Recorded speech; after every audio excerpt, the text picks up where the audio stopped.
Okay, so, when you were a kid and you, like, totally believed that if you swallowed your gum, it'd hang out in your stomach for, like, 7 years? Yeah. Turns out we've all been there. It's those childhood myths, right?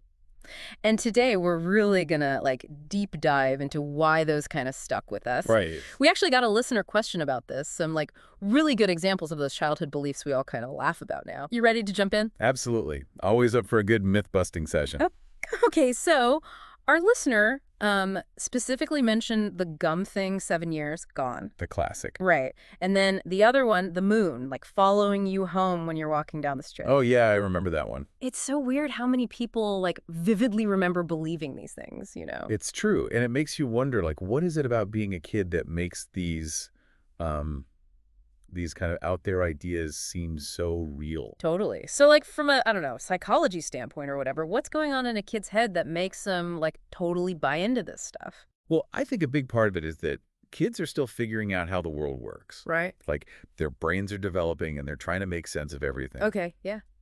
And they're also just naturally egocentric, not in a bad way, Right, right. but it means that to them, they are the center of their universe. So if they swallow gum, well, then obviously that gum is going to stick around inside them. Makes sense, kind of. Yeah, their world revolves around their experiences, so their understanding of cause and effect is a little bit different from like ours as adults. That's so interesting. Okay, what about the moon? Like, they're not physically swallowing the moon? Right, exactly. And that's where I think a child's incredible imagination comes into play. They're constantly blurring the lines between what's real and what's fantasy. That's so true. Like, one minute they're having tea with their stuffed animal. Exactly. And the next, they're convinced the moon has decided to tag along on their walk home. Their world is full of possibilities. So we've got, like, this egocentric thing, and then their imaginations are just, like, working overtime. Is there anything else? Or is that, like, the magic formula? Well, we also can't forget the role of us, the adults. Oh, right. Kids, especially when they're young, really do trust what we tell them.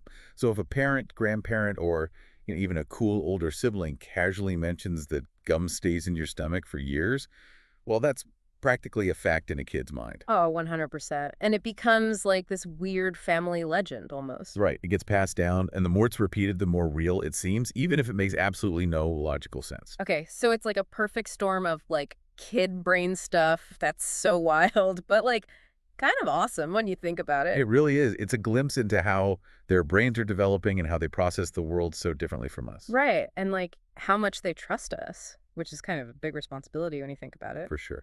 But here's a question, though. Do you think we ever really stop believing in myths?